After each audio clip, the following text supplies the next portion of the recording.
অনেক দিন আগের কথা। পরিরাজ্যে সবচেয়ে বেশি শক্তিশালী পরী ছিল সিন্ড্রেলা পরী। সিন্ড্রেলা পরী রাজত্ব চালাতো। একদিন সিন্ড্রেলা পরী তার মা রানী পরীকে বলল, রানীমা, আমি গরিব পরীদের জন্য কিছু একটা ভেবেছি। সেটা হলো যে আমি সিন্ড্রেলা পরী নামে এই পরিরাজ্যে অনেক বড় একটি স্কুল খুলব। আর যেসব গরিব পরীরা টাকা ও অর্থের অভাবে স্কুলে পড়তে পারে না, তারাই আমার এই স্কুলে ভর্তি হবে। বিনামূল্যে তারা অনেক বড় বড় জাদু শিখতে পারবে। আর এ সকল পরীরাই আমাদের ভবিষ্যৎ প্রজন্মের তারকা হবে। বলেন রানীমা, আমি কি সঠিক বলেছি? সিন্ড্রেলা পরী, তুমি তো ঠিকই বলেছ। তোমার এই পরামর্শ শুনে আমি খুবই খুশি হয়েছি যে আমার মেয়ে আমার মতোই প্রজাদেরকে নিয়ে ভাবে। তোমার মনের মধ্যেও গরিবদের জন্য ভালোবাসা আছে। গরিবদেরকে নিয়ে তুমি ভাবো, নইলে এরকম চিন্তা কেন করবে? আমি তোমার এই সিদ্ধান্ত শুনে অনেক খুশি হয়েছি বেটা। এই রাজ্যের গরিব গরিব পরীদের লেখাপড়া করারও সুযোগ হয়ে গেল। যদি এমন করে সুযোগ করে দাও না, তাহলে আমাদের রাজ্যে শিক্ষিত পরীর কোনো অভাব থাকবে না। তুমি তাড়াতাড়ি ব্যবস্থা করতে শুরু করো। সিন্ড্রেলা পরীর খুশির কোনো সীমা রইল না। সিন্ড্রেলা পরী প্রচন্ড খুশি হলো এই ভেবে যে পরিরাজ্যে সিন্ড্রেলা নামে একটি স্কুল খোলা হবে। এরপর সিন্ড্রেলা পরী তারা একজন দাসীকে ডাকলো, আর দাসীর মাধ্যমে গোটা পরিরাজ্যের মধ্যে অ্যানাউন্সমেন্ট করে দিল, শোনো শোনো শোনো, পরিরাজ্যের সকল পরীরা খেয়াল করে শোনো।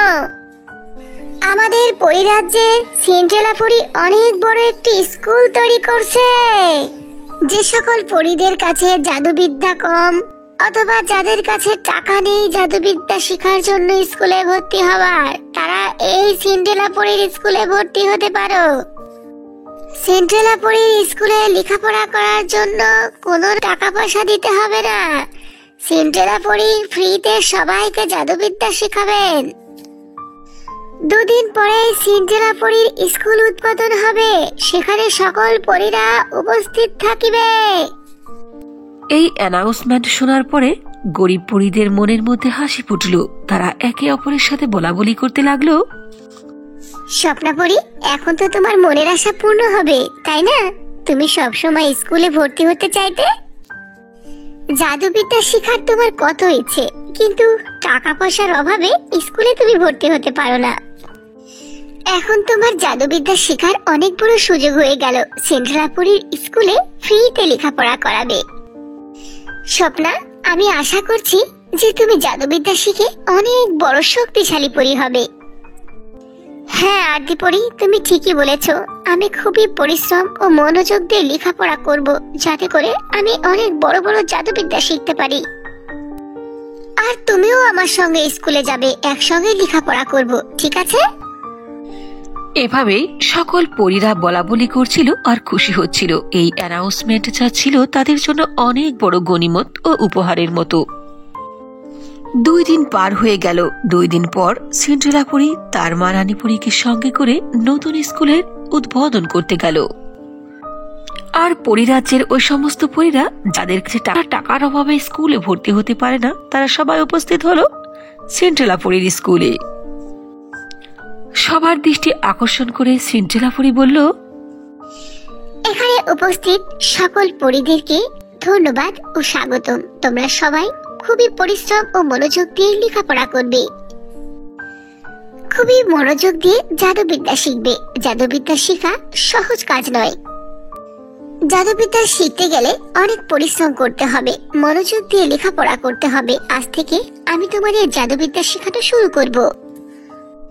তোমরা সবাই মিলে আমার সঙ্গে গার্ডেনে চলে এসো। একথা বলে সিন্ড্রেলা পরী সকল পরীদেরকে নিয়ে গার্ডেনে চলে গেল।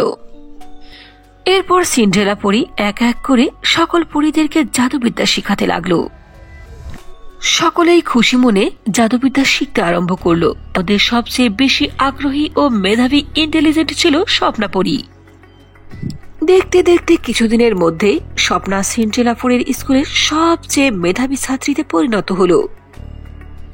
স্বপ্না পরীর মেধা ও মনোযোগ দেখে সিন্ড্রেলা পরী স্বপ্না পরীকে বলল, স্বপ্না পরী, তুমি আমার স্কুলের সবচেয়ে মেধাবী ছাত্রী।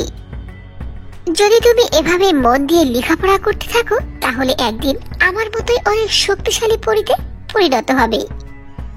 তুমি আমার স্টুডেন্টের মধ্যে থেকে সব থেকে স্পেশাল, এজন্য আমার স্পেশাল জাদুর ছড়িটি তোমাকেই দেব।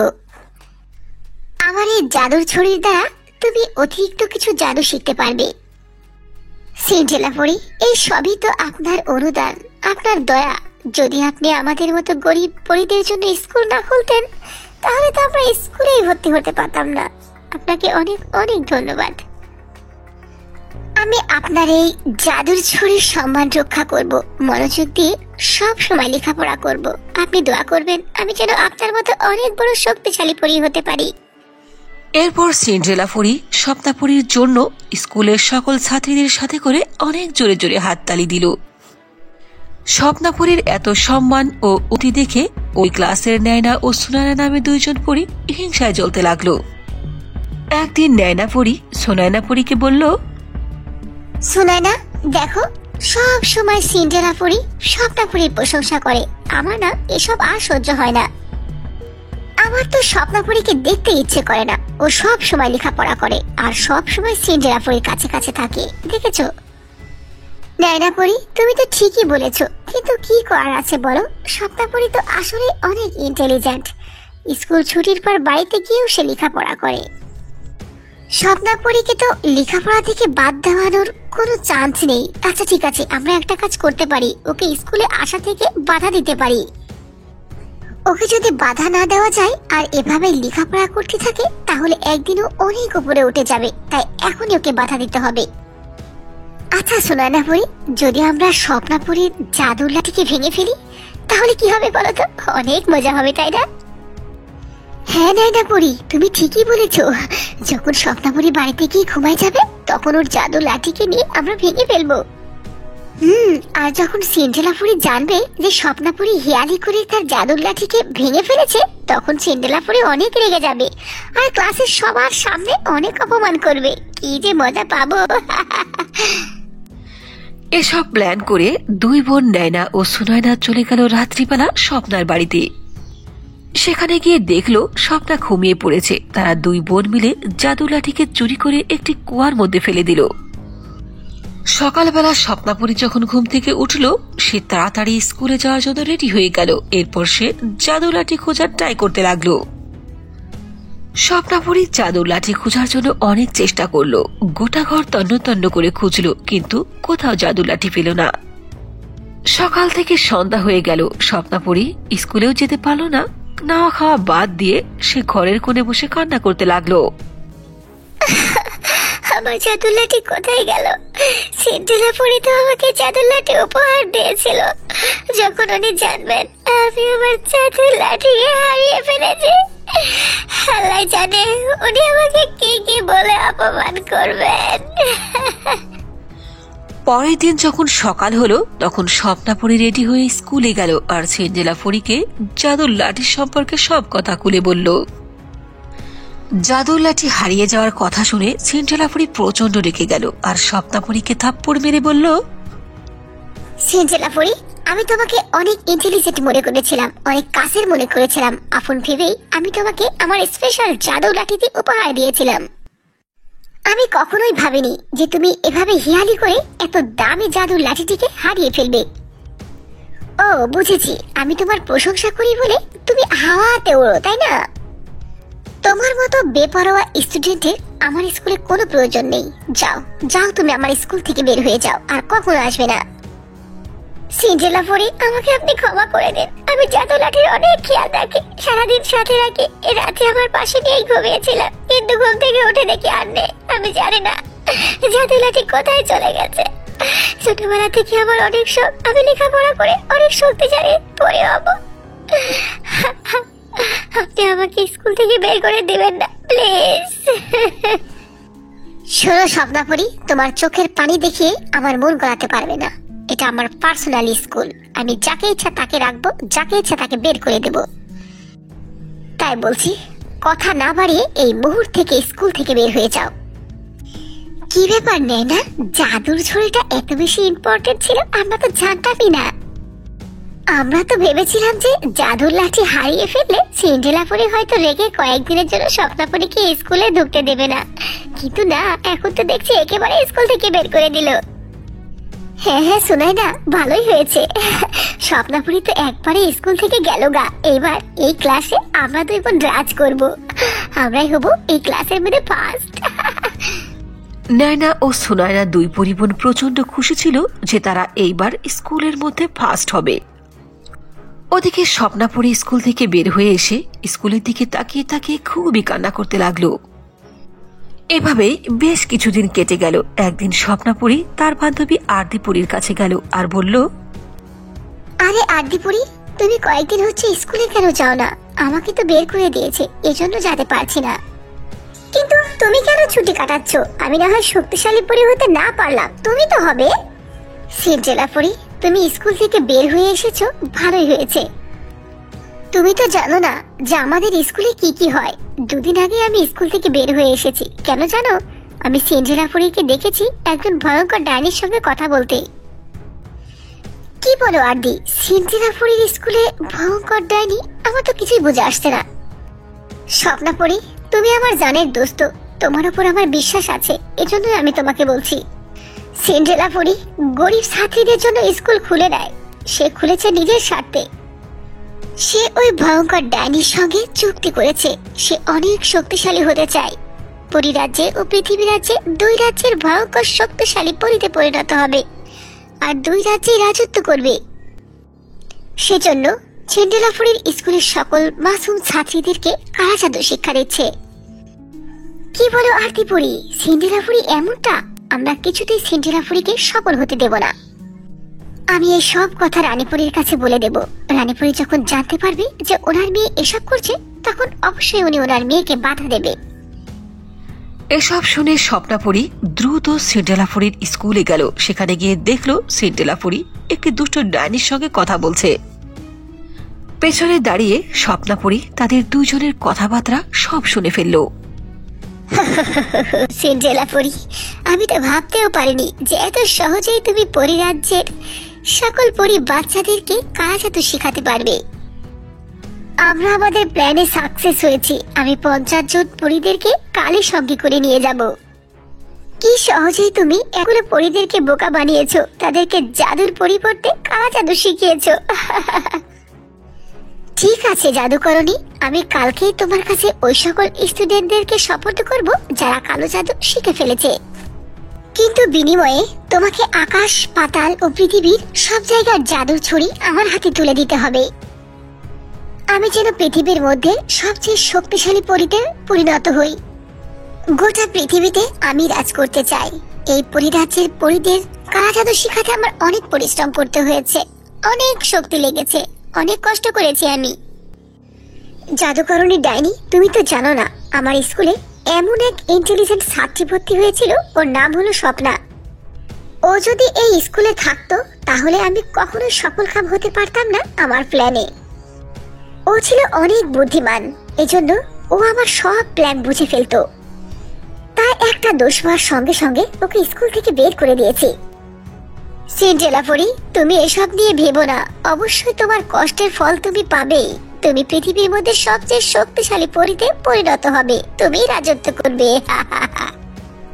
একথা বলে ভয়ঙ্কর জাদুকরণী সেখান থেকে অদৃশ্য হয়ে গেল। স্বপ্নাপুরীও সেখান থেকে চুপি চুপি বেরিয়ে পড়ল। সে সকল পরীদেরকে বাঁচানোর চেষ্টা করতে লাগলো। সিন্ড্রেলা পরী তার স্কুলে গিয়ে সকল পরীদেরকে বলল, শোনো পরী স্টুডেন্টসরা, অনেকদিন হলো তোমরা আমার কাছ থেকে জাদুবিদ্যা শিক্ষা করছো। তোমরা অনেকগুলো জাদুবিদ্যা শিখেও ফেলেছো।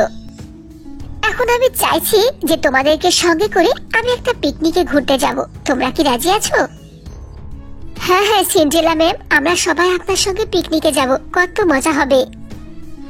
পরী স্টুডেন্টরা কিছুই জানতো না যে সিন্ড্রেলা পরী তাদেরকে জাদুর পরিবর্তে কালা জাদু শিখিয়েছে আর তাদেরকে নিয়ে কোথায় যাচ্ছে। সিন্ড্রেলা পরী সকল স্টুডেন্টস পরীদেরকে সঙ্গে নিয়ে চলতে চলতে পৌঁছে গেল ডাইনির জাদুকরণীর গুহায়। ডাইনির গুহার মধ্যে যাওয়ার সঙ্গে সঙ্গে সকল পরী স্টুডেন্টসরা খুবই ভয় পেয়ে গেল। সেখানে অনেকগুলো ডাইনি ছিল। সেখানকার রাক্ষসী ডাইনি সকল পরী স্টুডেন্টসদেরকে একটা গোলার মধ্যে দাঁড়িয়ে দিল। সকল পরী স্টুডেন্টসরা খুবই কান্না করতে লাগলো, কিন্তু ডাইনি ও সিন্ড্রেলা পরী তাদের কোনো কথা শুনল না। এরই মধ্যে সেখানে উপস্থিত হলো স্বপ্না পরী আর সিন্ড্রেলা পরীকে বলল, সিন্ড্রেলা পরি, তুমি তোমার প্ল্যান সম্পর্কে কখনোই সাকসেস হতে পারবে না। আমি সবকিছু জেনে ফেলেছি। আমি সকল মাসুম পরি স্টুডেন্টসদেরকে এখান থেকে নিয়ে যেতে এসেছি। ভেবেছিলাম তোমার টাকায় স্কুল খুলে তুমি গরিব পরি স্টুডেন্টদেরকে উপকার করছো। না, তুমি খুলেছো তোমার প্ল্যান সাকসেস করার জন্য। আমি সেই প্ল্যান কখনোই সাকসেস হতে দেব না। স্বপ্না, কেন তুই মরতে এখানে এসেছিস? আমি তো তোকে আগেই স্কুল থেকে বের করে দিয়েছিলাম। আমি জানতাম তুই যদি থাকতি তাহলে আমি আমার প্ল্যানে সফল হতাম না। তা যাই হোক, তুই এখানে এসেছিস, ভালোই হয়েছে। বাকি স্টুডেন্টদের সঙ্গে তুইও তোর জানটা দিয়ে দে। সিন্ড্রেলা পরি, আমি তোর মাকে সব বলে দিয়েছি। রানীপুরি আমাকে সব শিখিয়ে দিয়েছে কিভাবে তোকে বাধা দিতে হয় আর তোকে মেরে ফেলতে হয়। এখন আমি নয়, তুই মরবি, তুই। এ কথা বলে স্বপ্না পরী একটি জাদু লাঠি বের করলো আর চোখ বন্ধ করে মন্ত্র পড়তে আরম্ভ করলো। সঙ্গে সঙ্গে দুষ্ট ডাইনিদের গায়ে আগুন জ্বলে উঠলো আর তারা সেখানে জ্বলে পড়ে ছাই হয়ে গেল। এরপর সিন্ড্রেলা পরী ও স্বপ্না পরীর মধ্যে লড়াই শুরু হলো। স্বপ্না পরীর গায়ে অনেক চোট লাগলো। এরপরেও স্বপ্না পরী সাহস হারালো না। শেষ পর্যন্ত স্বপ্না পরী সিন্ড্রেলা পরীকে খুন করতে সক্ষম হলো। এরপর স্বপ্না পরী সকল পরী স্টুডেন্টসদেরকে বাঁচিয়ে বাসায় নিয়ে আসলো। সকল পরীরাই স্বপ্নার প্রতি অনেক খুশি হলো। নয়না ও সুনয়না দুই বোন স্বপ্না পরীকে বলল, স্বপ্না পরি, তুমি আমাদের দুই বোনকে মাফ করে দাও। আমরা তোমাকে কত কষ্ট দিয়েছি, এরপরেও তুমি সিন্ড্রেলা পরীর হাত থেকে আমাদেরকে বাঁচিয়ে উদ্ধার করে এনেছো। স্বপ্না পরি, আমরা দুই বোন মিলে তোমার জাদুর লাঠিকে ভেঙে কুয়ার মধ্যে ফেলে দিয়েছিলাম। তুমি অনেক ভালো ছাত্রী ছিলে, সবাই তোমার প্রশংসা করতো। সিন্ড্রেলা পরি তোমাকে অনেক ভালোবাসতো, এজন্য আমাদের অনেক হিংসা হচ্ছিল। তুমি আমাদের দুই বোনকে ক্ষমা করে দাও স্বপ্না পরি। এরপর সেখানে রানীপুরীও চলে আসলো আর স্বপ্না পরীকে বলল, স্বপ্না পরি, তোমাকে অনেক অনেক ধন্যবাদ। তুমি আমার মেয়েকে মেরে ফেলেছো বলে আমি অনেক খুশি হয়েছি। তোমার কারণেই এই পরিরাজ্যের এতগুলো পরীর প্রাণ বাঁচল। আজ থেকে তুমি সিন্ড্রেলা পরীর স্কুলের প্রিন্সিপাল হবে আর সকল স্টুডেন্টসদেরকে ভালো জাদু শেখাবে। এ কথা বলে রানীপুরী অনেক নতুন নতুন জাদু স্বপ্নাপুরীকে শিখিয়ে দিল আর স্বপ্নাপুরী হয়ে গেল সিন্ড্রেলা পরীর স্কুলের প্রিন্সিপাল। এভাবে স্বপ্নাপুরী তার তীক্ষ্ণ মেধা ও ভালো স্বভাবের কারণে জীবনের সফলতা অর্জন করল। আর সিন্ড্রেলা পরীর তার লোভের কারণে প্রাণ হারাতে হলো। মেঘের মধ্যে একটি পরিরাজ্য ছিল। সেই পরিরাজ্যের গার্ডেনে অনেক সুন্দর সুন্দর পরীরা ঘুরছিল। তাদের মধ্যে ছিল লাল পরী, সবুজ পরী, নীল পরী ও গোলাপি পরী। ওই চার পরীর মধ্যে ছিল খুবই ভালো বন্ধুত্বের সম্পর্ক। তারা একসঙ্গে ঘুরত, একসঙ্গে খেলা করত আর একসঙ্গে থাকত। একদিন তারা কোনো কাজ করে বাড়ি ফিরছিল। রাস্তার মধ্যে দেখল অনেক ধনী ধনী পরীর মেয়েরা স্কুল থেকে বের হচ্ছে। তখন গোলাপি পরী বলল, শোন দোস্তরা, আমারও মন চাই কি জানিস, যে এদের মতো স্কুলে যেতে আর বড় বড় শিক্ষিত পরীদের কাছ থেকে অনেক জাদুবিদ্যা শিখতে। আমারও তাই মনে হয়, শহরের বড় বড় জ্ঞানী পরীর কাছ থেকে জাদুবিদ্যা শিক্ষা করা দরকার। হ্যাঁ, তোরা ঠিকই বলেছিস, কিন্তু আমরা চারজনই তো অনেক গরিব। আমাদের মা বাবা কেউ নেই। খুবই ছোটবেলায় মা বাবা যে জাদুবিদ্যা শিখিয়ে দিয়ে গেছে, আমরা সামান্য ওইটুকুই জানি। আমাদের অনেক দরকার বড় বড় জাদু শিক্ষার, কিন্তু এর জন্য তো অনেক টাকা পয়সা আর স্বর্ণ মুদ্রা দরকার। স্বর্ণ মুদ্রা বেশি করে না দিলে বড় স্কুলে তো আমাদের ভর্তি হওয়া যাবে না। একটা উপায় বের করতেই হবে, বলতো কি করা যায়? সবশেষে গোলাপি পরী আবারও বলল, আমার কাছে না একটি আইডিয়া এসেছে। সেটা হলো, আমরা চারজন তো চারজনের বাড়িতে থাকি। আমাদের তিনজনের বাড়ি বিক্রি করে দেব, দিয়ে একজনের বাড়ি থাকবো। আর বাড়ি বিক্রি করে দেওয়ার টাকা দিয়ে আমরা ভালো একটি স্কুলে অ্যাডমিশন করিয়ে নেব। গোলাপি পরী, তুমি একদম ঠিক বলেছো, তোমার আইডিয়া অনেক ভালো। চার পরী বান্ধবীর মধ্যে থেকে গোলাপি পরী ছিল অনেক বেশি ইন্টেলিজেন্ট। তারা চার বান্ধবী পরী স্কুলে ভর্তি হলো। পরের দিন থেকে তারা স্কুলে যাওয়া আরম্ভ করলো। চার পরী বান্ধবীদের মধ্যে থেকে গোলাপি পরী ছিল সব থেকে বেশি ইন্টেলিজেন্ট। বাকি তিনজন ধনী ধনী পরীদের সঙ্গে বন্ধুত্ব করতে ব্যস্ত ছিল, কিন্তু গোলাপি পরী মনোযোগ দিয়ে লেখাপড়া করতে লাগলো। টিচার ক্লাসে এসে বলল, শোনো বাচ্চারা, আজ আমি তোমাদের অনেক বড় জাদুবিদ্যা শিক্ষা দেব। এসো, তোমরা সবাই মিলে বাহিরে এসো। টিচার পরীর সঙ্গে সব পরীরাই একটি খোলা ময়দানে আসলো। এরপর টিচার নতুন নতুন ও কঠিন কঠিন জাদু শেখাতে লাগলো। শোনো বাচ্চারা, মনোযোগ দিয়ে শুনবে। এগুলো হলো অনেক কঠিন জাদু, আর তোমরা তো জানোই আমি এক জাদুকে একবারের বেশি শিখাই না, এটা আমার অভ্যাসের মধ্যে নেই। এই যে দেখছো 4টা নদী, এই 4 নদীর পানিকে এক করতে হবে, আর সব পানিকে আকাশে মেঘের মধ্যে উড়িয়ে দিতে হবে। তোমরা সবাই জাদুর লাঠি উঠাও, আর আমি যে মন্ত্র পড়ছি এই মন্ত্রকে 4 বার বলবে, তাহলে এই জাদু একেবারে পারফেক্ট শিখে যাবে। টিচার পরী জাদু শিক্ষা দেওয়ার পরে এক এক করে এক একজনকে ধরতে লাগলো। ক্লাসের কেউ পারল না, কিন্তু যখন গোলাপি পরীর পালা আসলো তখন এক চুটকির মধ্যে গোলাপি পরী সে জাদু করে দেখিয়ে দিল। বাহ গোলাপি পরী, তুমি 2 দিন ক্লাসে আসতে না আসতেই এত বেশি শিখে ফেলেছো। তুমি তো দেখছি আমাদের এই স্কুলের গর্ব, অনেক ইন্টেলিজেন্ট তুমি। তোমার মাথার ব্রেনে তারিফ করতে হয়।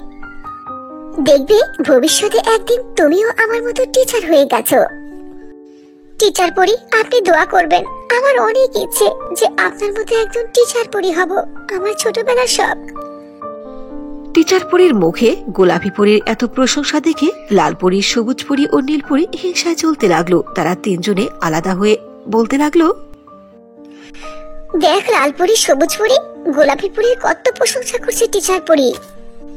হ্যাঁ, আমরা তো হাজার চেষ্টা করেও একটু জাদুবিদ্যা মুখস্থ করতে পারি না। হ্যাঁ ঠিকই বলেছিস, ওর জন্য আমরা আমাদের বাড়িটাও বিক্রি করে ফেললাম। ওর কথায় আমরা স্কুলে ভর্তি হলাম, কিন্তু আমাদের লেখাপড়া হচ্ছে না, আবার বাড়িটাও হারাতে হলো। যদি এভাবেই চলতে থাকে আর ও এত ভালো করে লেখাপড়া করতে থাকে, তাহলে একদিনও অনেক বড় কিছু হয়ে যাবে। হ্যাঁ তুই ঠিকই বলেছিস, অনেক বড় অফিসার পরী হয়ে আমাদেরকে অহংকার দেখাবে, আমাদেরকে আর কিছু মনেই করবে না ও। তাহলে বলতো, টিচার পরীর কাছে ওকে খারাপ করানোর জন্য আর ওর লেখাপড়া শেষ করার জন্য কি করা যায়? আমাদেরকে একটা না একটা প্ল্যান খুঁজে বের করতেই হবে। সবুজ পরী, আমি একটা বুদ্ধি পেয়েছি। কি বল।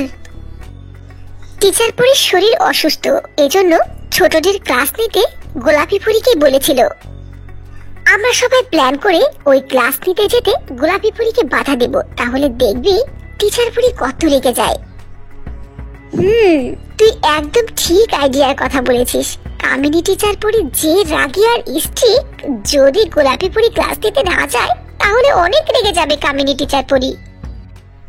পরের দিন গোলাপি পরী রেডি হয়ে কামিনীর টিচার পরীর ছোট ক্লাসগুলো নিতে যাচ্ছিল। রাস্তার মধ্যে লাল পরী, সবুজ পরী ও নীল পরী মিলে গোলাপি পরীর কাছে আসলো আর বলল, গোলাপি পরী, সব সময় তো তুমি পড়া নিয়ে ব্যস্ত থাকো, আমরা তো আর কোথাও ঘুরতে যাই না। চলো আজ বাগানে যাই, বাগানে অনেক সুন্দর ফুল ফুটেছে, ওখানে আমরা অনেক মজা করব, অনেক আড্ডা করব। একই বলছো তোমরা? তোমরা নিজেরাও লেখাপড়া করো না, আবার আমাকেও ভালো কাজ করতে দাও না কেন বলো তো? ঘোরাফেরা বাদ দিয়ে মনোযোগ দিয়ে লেখাপড়া করো। দাঁত থাকতে দাঁতের মর্যাদা দিতে হয়, সময় থাকতে লেখাপড়া না করলে পরের জীবনে গিয়ে পস্তাতে হবে। তাই বলছি এখান থেকে সরে যাও। আচ্ছা ঠিক আছে, আমরা সরে যাচ্ছি, কিন্তু গোলাপি পরী, আমাদের সঙ্গে কথা বলতে বলতে যে তোমার লেট হয়ে গেল, তাহলে তুমি সময় মতো ক্লাসে পৌঁছবে কি করে? তুমি বলো ওই দিকে একেবারে শর্টকাট রাস্তা আছে না, ওই দিক দিয়ে যাও, তাহলে তুমি ক্লাসে আগে আগে পৌঁছতে পারবে।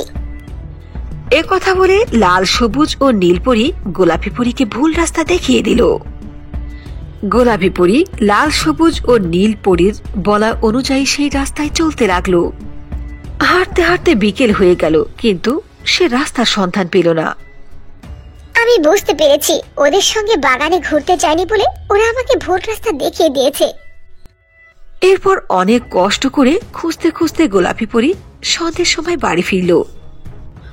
পরের দিন যখন কামিনী টিচার পরী জানতে পেল যে গোলাপি পরী কামিনী টিচার পরী ছোট ক্লাসগুলো নেয়নি, তখন সে প্রচন্ড রেগে গেল আর বলল, কি ব্যাপার গোলাপি পরী, আমি তোমাকে অনেক ভালোবেসেছি আর আমার একটা দায়িত্ব তোমাকে দিয়েছি, এটাই তুমি পালন করতে পারলে না?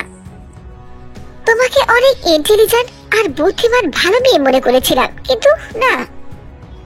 আমার নিয়ম হলো অনেক কড়া। যে আমার কথার বাইরে যায় তাকে আমি ক্লাস থেকে বের করে দেই। ক্লাসে বসতে দেই না 1 মাস পর্যন্ত। তুমি আমার ক্লাস থেকে বের হয়ে যাও।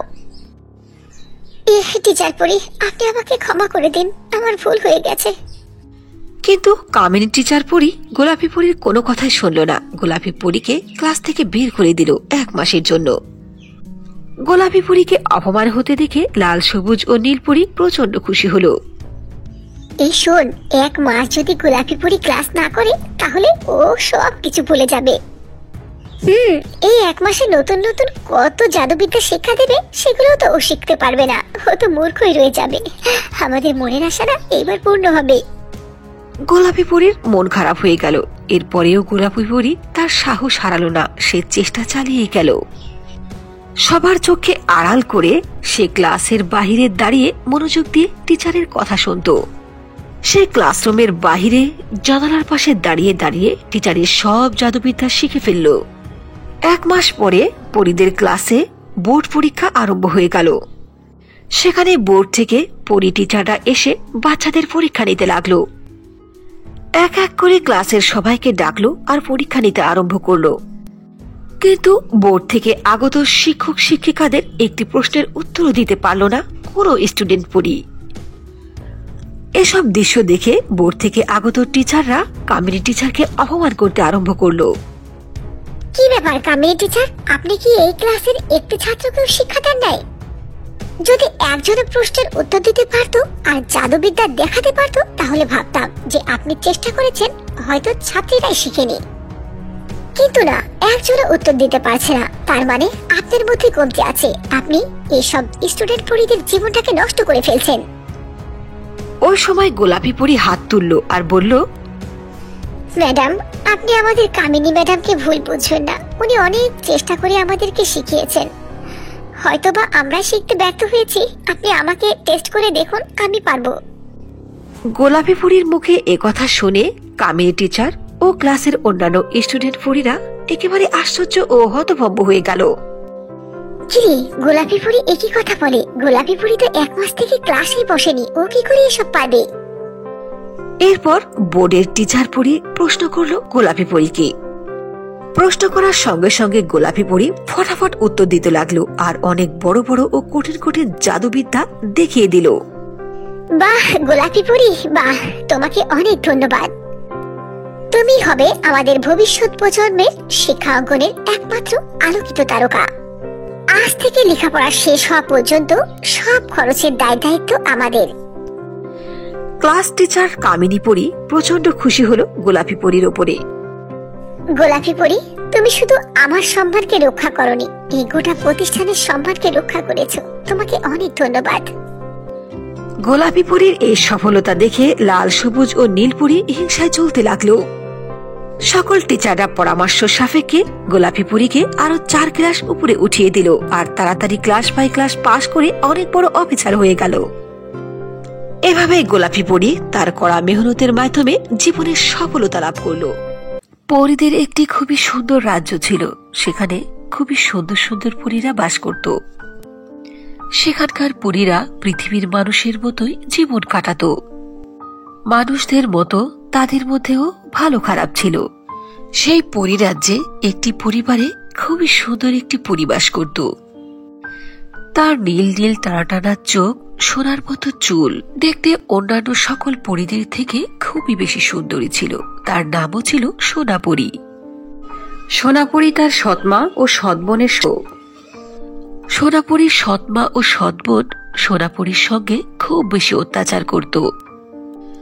একদিন স্কুল ফ্লিটে নেহা নামে একজন পরী সোনাপরীকে বলল, সোনাপরী, তুমি দেখতে কত সুন্দর, মন চায় সারাটা দিন তোমার দিকে তাকিয়ে থাকি। এই পরীরাজ্যে তোমার মতো সুন্দরী পরী আর একটাও নেই। নেহাপরী, তুমি এটা কি কথা বলছো? ওর চুল সুন্দর হতে যাবে কেন? আর ও দেখতে অনেক ভালো, এটা কেমন কথা? ওর চুল তো একেবারে সোনার কালারের, দেখতে একটু ভালো লাগে না। দেখো তো আমার মাথার চুল কত সুন্দর কালো, কত সুন্দর লাগে দেখতে। সাজ্জিদা পরী, তোমার চেহারা স্পষ্ট দেখতে পাচ্ছি তুমি তোমার সৎবোনের উপর কতটা হিংসা করছো। সোনাপুরি তোমার সৎ বোন বলে তুমি এই কথা বলছো? নেহাপুরীর কথা শুনে সানজিদা পরি প্রচন্ড রেগে গেল।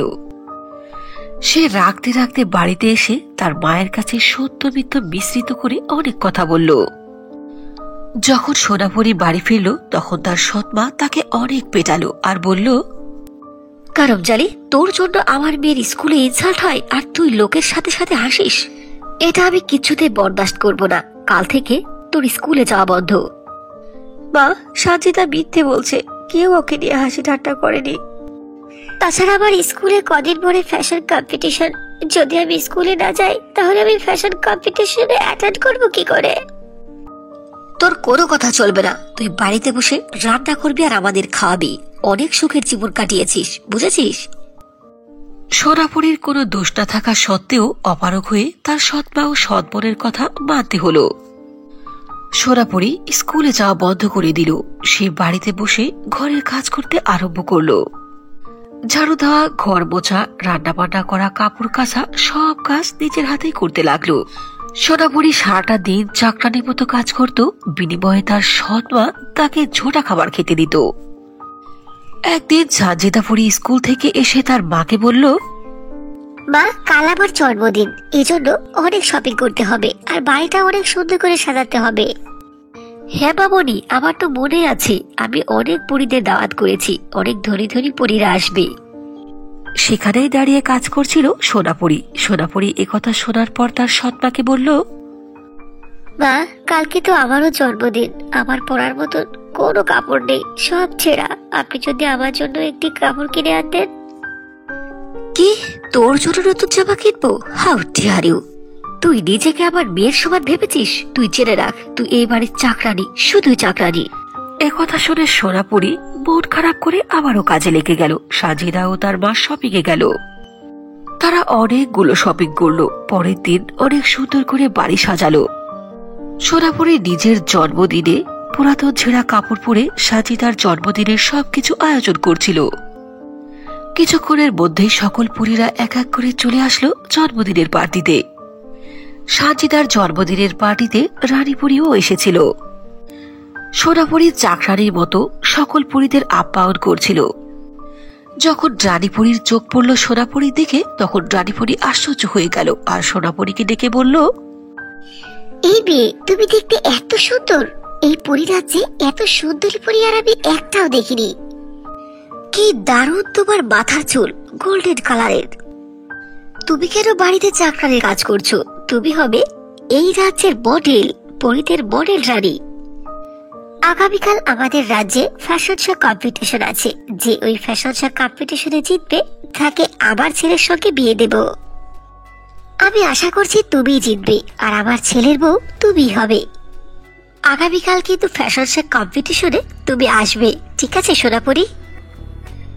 রানীপুরী, আপনার কথা শুনে আমি খুব খুশি হয়েছি। ছোটবেলায় থেকে আমার অনেক আশা ছিল যে আমি একজন মডেল হব। রানীপুরী, আপনি দোয়া করবেন আমি যেন ফ্যাশন কম্পিটিশনে জয়ী হতে পারি। সোনাপুরী, আমি 100% আশাবাদী যে এই ফ্যাশন কম্পিটিশনে তুমি বিজয়ী হবে।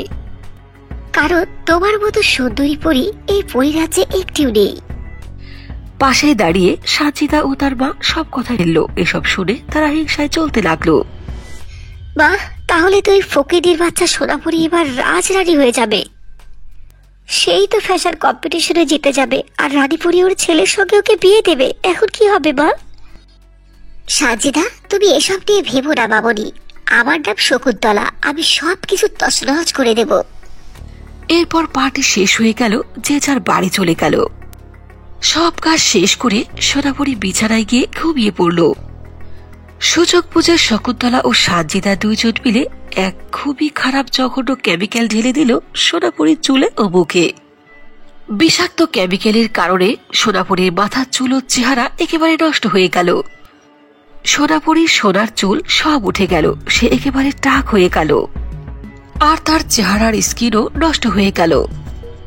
এরপর যখন সকাল হলো তখন সানজিদা ও শকুন্তলা বাইরে দাঁড়িয়ে খুবই হাসাহাসি করছিল।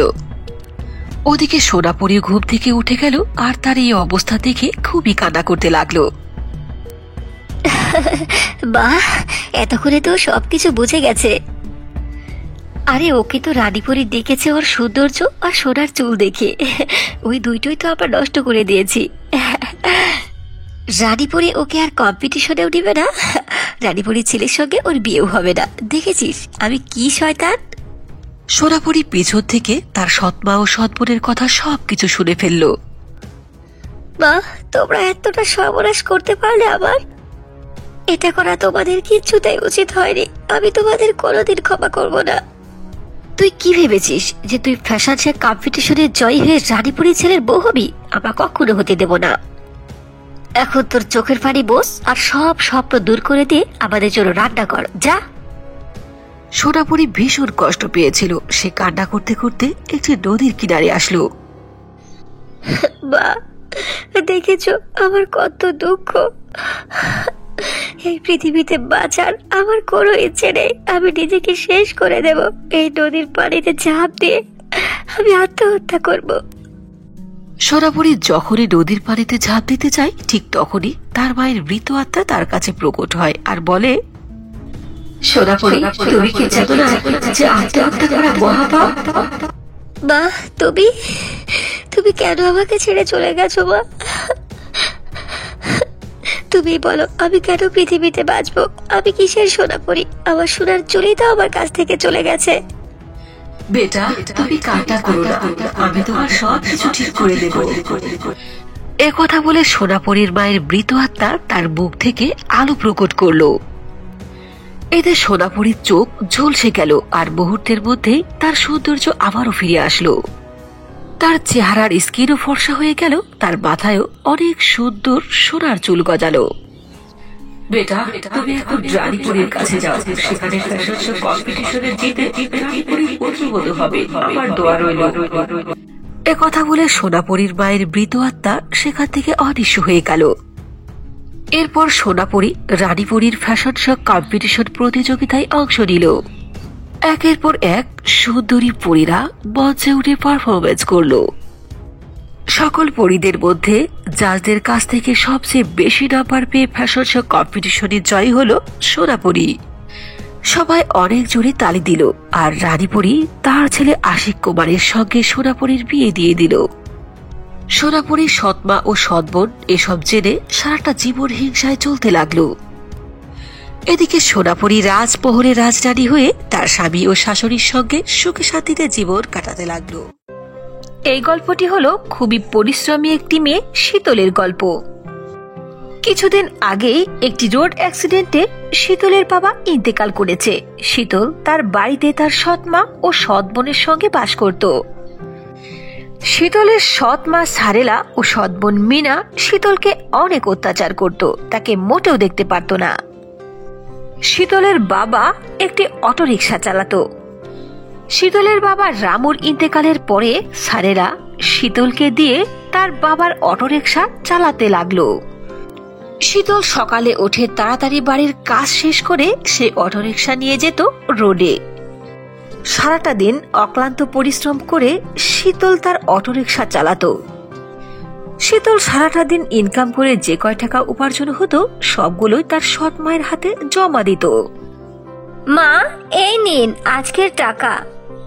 কি, এ কয় টাকা? সারাটা দিন ধরে এ কয় টাকা ইনকাম করেছিস নাকি? হ্যাঁ মা, আজ এই সামান্য টাকাই হয়েছে, প্যাসেঞ্জার বেশি পাইনি, তাই টাকাও বেশি হয়নি। কারমজালি, তুই আমাকে বোকা বানাতে চাচ্ছিস? আমি বুঝি না। আমি জানি তুই অর্ধেক টাকা লুকিয়ে রেখেছিস, তাড়াতাড়ি বের কর। না মা, সত্যি বলছি, এ কয় টাকাই হয়েছে, পুরো টাকাই আমি আপনাকে দিয়েছি। তখন সেখানে শীতলের সৎ বোন মিনা চলে আসলো আর তার মাকে বলল, মা, খামাখায় তর্ক বিতর্ক করাচ্ছে, ওর গোটা শরীর চেক করো, তাহলেই বোঝা যাবে ও সত্য বলছে কি মিথ্যা বলছে। তুই একেবারে ঠিক বলেছিস মিনা, আমি এক্ষুনি ওর গোটা শরীর চেক করছি। এরপর সারেলা শীতলের জামার পকেট ও পায়জামার পকেট সার্চ করলো, কিন্তু একটি টাকাও পেল না। আরে, একটি টাকাও তো পেলাম না। মা, আমার মনে হয় কি জানো, যে বাড়িতে আসার আগে কত ও টাকা লুকিয়ে রেখেছে। ওকে দেখতে যতটা ভোলা ভালা মনে হয়, আসলে কিন্তু খুব চালাক। তোর ধারণাটাও ঠিক হতে পারে, এখন থেকে খেয়াল রাখবো যে টাকাও কোথায় লুকিয়ে রাখছে। ওই ওই রাত্রে সারেলা শীতলকে কিচ্ছু খেতে দিল না। শীতল না খেয়ে ক্ষুধার্ত পেটে ঘুমিয়ে পড়ল। পরের দিন আবার খুবই সকালে ঘুম থেকে উঠে বাড়ির সকল কাজ সেরে সে অটোরিকশা নিয়ে রাস্তায় গেল। দুপুর গড়িয়ে বিকেল হয়ে আসলো, কিন্তু শীতল একজন প্যাসেঞ্জারও পেল না। এখন কি হবে? আজকে তো 1 টাকাও ইনকাম হলো না। এইভাবে খালি হাতে বাড়ি গেলে মা তো আমাকে মেরে শেষ করে ফেলবে। তখন শীতলের চোখ পড়ল একজন বৃদ্ধা মহিলার দিকে, যে মহিলাটি হাতে পুঁটলি নিয়ে রাস্তার ধারে বসে আছে। দাদি, ও দাদি, কোথাও যাবে নাকি? এসো আমার গাড়িতে, আমি তোমাকে তোমার স্থানে পৌঁছে দিয়ে আসি। বেটা, যাবো তো, কিন্তু আমার কাছে ভাড়া নেই, তোমাকে দেওয়ার মতো কোনো টাকা নেই। দাদি চলো, কোনো সমস্যা নেই, টাকা নাই তো কি হয়েছে, আমি তোমাকে ফ্রি পৌঁছে দিয়ে আসবো, ওঠো আমার গাড়িতে। বৃদ্ধা মহিলা খুবই খুশি হয়ে গেল। সে তার পুঁটলি নিয়ে শীতলের গাড়িতে উঠে বসলো। কি গো দাদি, কোথায় যাবা?